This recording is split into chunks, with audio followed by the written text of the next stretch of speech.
Shalom Sobat ICC, saya cukup penasaran dengan tokoh-tokoh yang ada di dalam Alkitab. Saya rasa mereka semua pasti orang-orang yang memiliki kepribadian unggul dalam kehidupan mereka. Sebagai contoh, ada Abraham dengan imannya yang luar biasa sampai disebut sebagai bapak orang percaya, bapak orang beriman. Ada juga Daniel yang kepintarannya melebihi orang pada umumnya.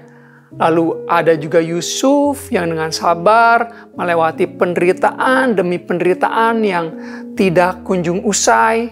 Ada juga Musa yang berhati lembut, disebut di Alkitab orang dengan hati terlembut pada zamannya. Ada Samson dengan tenaga yang kuat, Gideon si pemberani, semuanya punya kelebihan masing-masing. Mereka dipakai sama Tuhan, mereka ada sebagai tokoh di Alkitab yang memiliki keunggulan untuk dipakai sebagai alatnya Tuhan. Tapi ada nggak sih tokoh di Alkitab yang ngaco, yang ngawur, yang nggak kredibel sama sekali untuk dipakai Tuhan karena nggak punya faktor X yang bisa jadi sumber daya untuk menjadi alatnya Tuhan. Judul renungan kita hari ini adalah Kasih Allah Mengejar Kita. Tokoh Alkitab yang menarik untuk kita bahas kali ini adalah Yakub. Kalau membaca kisah Yakub itu ada di Kejadian pasal yang ke-25 sampai dengan ke-35, namun saya merasa sepertinya dia salah tempat untuk namanya bisa tercantum di dalam Alkitab dan disandingkan dengan nama-nama besar yang lainnya yang terlihat lebih berkontribusi, lebih berjasa dibandingkan dengan Yakub. Tapi saya juga cukup nyaman membaca bagian Alkitab ini karena kisah kehidupan Yakub diwarnai dengan banyak sekali kesalahan, kelemahan, dan banyak sekali konflik-konflik. Sama seperti saya dan kita semua tidak akan mungkin terlepas dari yang namanya kelemahan, kesalahan dalam kehidupan ini. Namun Tuhan tetap memilih Yakub. Bahkan namanya dipakai oleh Tuhan untuk mewakili bangsa pilihan Allah. Ada momen di mana Yakub berantem, bergulat sama Allah, sampai pinggulnya keluar dari persendian, dan setelah itu namanya berubah. Dari Yakub menjadi Israel, nama itu ada sampai sekarang dan masa depan. Julukan Yakub adalah sang penipu, si penipu. Karena emang kerjaan dia nipuin banyak orang. Dia memanfaatkan saudaranya yang lagi lapar dengan semangkup sop kacang merah untuk mendapatkan hak sulungan dari Esau. Dia juga memperdaya ayahnya Ishak yang pada saat itu pandangannya sudah kabur, sudah sulit untuk melihat. Dia menempelkan wool atau kulit anak kambing sehingga tubuhnya menyerupai Esau. Dan dia juga menghadapi tipu muslihat dari ayah mertuanya yaitu Laban dengan tipu muslihat juga.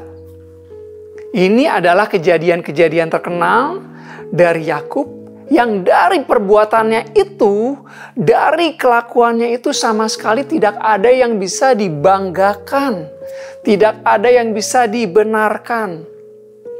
Yakub ini seringkali bertindak dengan tidak semestinya.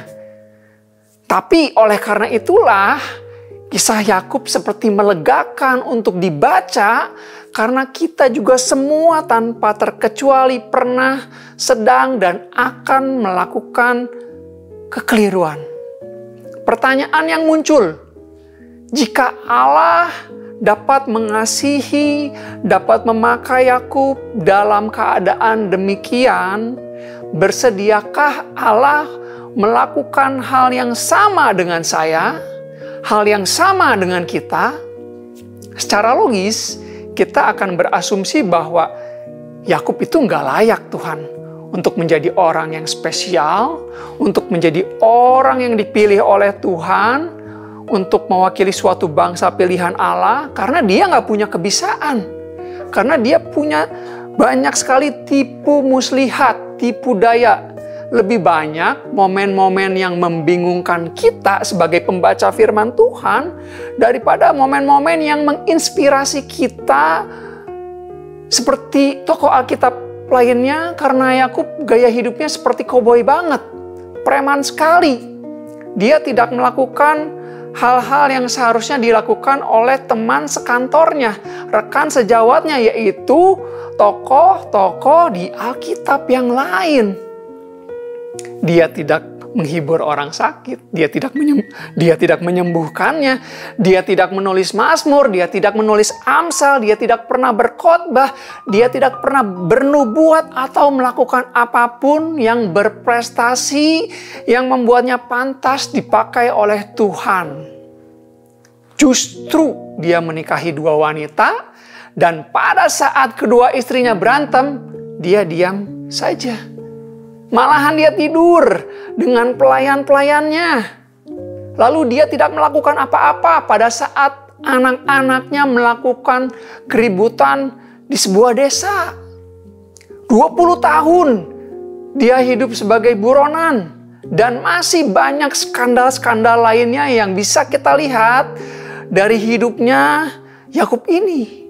Bukan saya menyudutkan Yakub, tapi emang kenyataannya seperti itu, bahwa ketika kita membaca kehidupan Yakub, sulit untuk berpikir netral atau positif. Tapi Tuhan punya rencana dalam kehidupannya.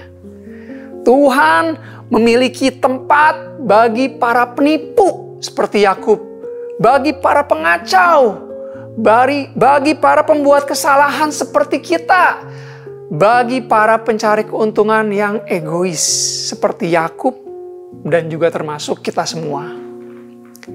Kasih Tuhan tidak berujung buat kita. Kasih Tuhan selalu ada buat kita semua. Maka dari itu perenungan kita hari ini judulnya kasih Allah lah yang mengejar kita, bukan kita yang mengejar Allah.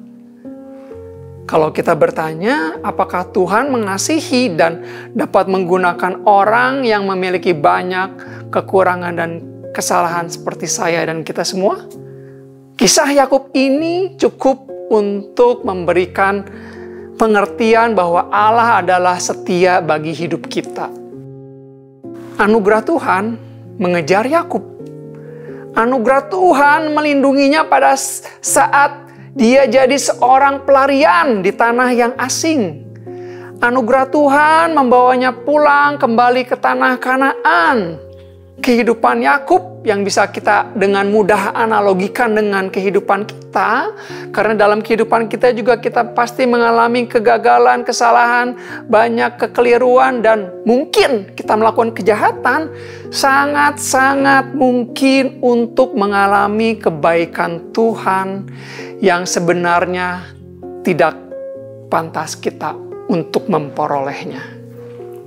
Saudara-saudara, anugerah Tuhan itu tidak hanya tersedia di hari Minggu, tapi setiap hari, bahkan setiap saat, setiap detik, setiap momen dalam hidup kita.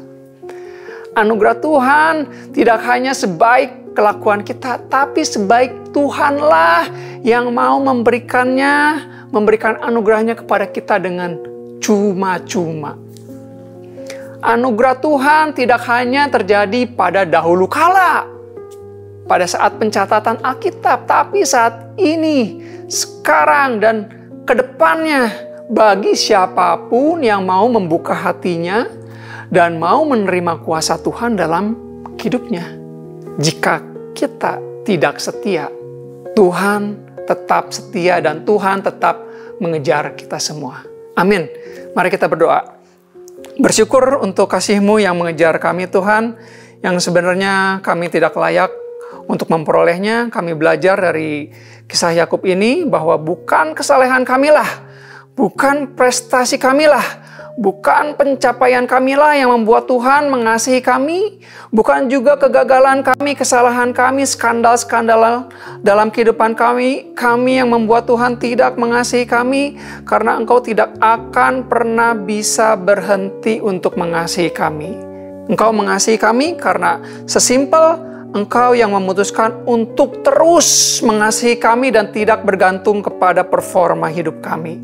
Terima kasih Tuhan, biar kasih-Mu dapat kami lebih maknai, terlebih setelah firman ini usai diberitakan. Bekerjalah dalam kehidupan kami Allah Roh Kudus, demi nama Tuhan Yesus. Amin. Sampai bertemu di devotion yang selanjutnya. Tuhan Yesus memberkati.